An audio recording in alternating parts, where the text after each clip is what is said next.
I started here by taking some of the wooden stars from the embellishment pack that has those really fun little glitter, I guess beads, or I'm not sure quite what those are. And I took some of the prism glaze that I think Vicky has compared to a mermaid. It does kind of have a mermaid-esque quality to it. And I'm applying it to the wooden stars with a palette knife. And the reason that I'm using a palette knife instead of a paintbrush, and the reason I'm using texture glaze instead of paint, is because I want there to be kind of a texture left on the stars. I often think about texture glaze like icing on a cake. It has this really fun kind of like layered texture to it. So the only issue is that I didn't like it being along the edges there. I didn't want it to dry like that. So I took a Q-tip and just went through the sides to pull out any of the excess. But I didn't mind there being texture or ridges, I guess, on the top because I kind of liked that. These are kind of tiny, so you have to let your fingers get really messy, which is part of the creative process and something I'm learning to kind of embrace myself. I love how shiny this prism glaze is. It's definitely my new favorite thing. I wish that it was showing up better and more shiny here on camera.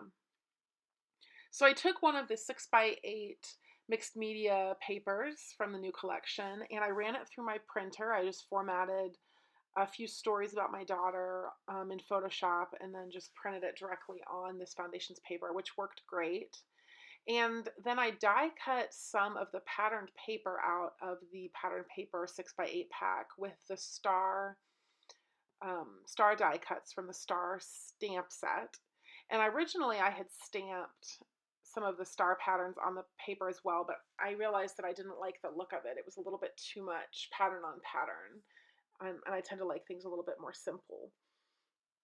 So I'm just kind of picking a few random patterns, and then I took some of the number thicker stickers to number these stories. This is a formula that I use a lot to tell little stories about my daughter, and I often do them 5 at a time because she's 5 years old. So that's my plan, that I'll just do however many stories at a time, however old she is. And I'm just kind of scattering the stars around. When I formatted the text, I sort of had in mind a general design here, so I knew about how big the stars were, and I just kind of eyeballed it in Photoshop, and it worked out fine, so that was good. I spend some time here deciding. A lot of times I just have to move things around to kind of get a sense of the balance, and I was waiting on those stars right there to dry, so I couldn't quite put them on without risking getting paint or texture glaze on the paper. So I kind of had to think about where they might go as I was laying these out.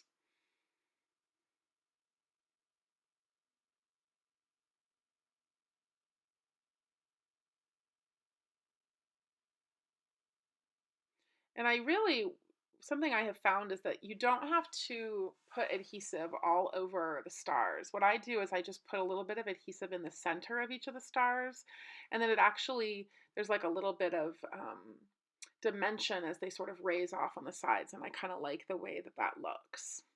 And, they don't get moved around so much that they need to be super securely attached. And I really like the way that that prism glaze kind of matched that teal star. I thought the balance of color worked really well, and I just kind of scattered them around randomly on the page there between the journaling sets. And this color scheme worked out nicely because the photo that goes with this of my daughter is black and white. And so black and white photos are great when you have a ton of color like this because I think it really makes the colors pop when the photo is black and white.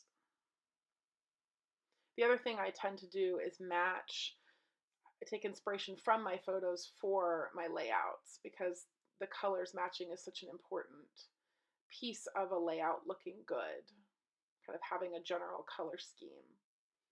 When I look at old scrapbook layouts that I don't like as much, I notice that I used to never even think about that, kind of the color scheme of a layout. I toyed around with the idea of using that excess piece of that wooden star over there because it kind of seemed like it needed um, another one of the wooden stars there for balance, and I even adhered it on, but then I decided I didn't like the way that it looked. So when I put the photo next to it, so I actually took that off. So here is the completed layout. This is a double 6x8 um, sized layout. And you can see there the nice texture on the wooden stars. The other nice thing about using texture glaze as opposed to paint is one layer is always going to be enough because it's so thick. Sometimes paint you have to do a few coats because the wood really absorbs the paint. So thanks for checking it out, and let me know if you have any questions.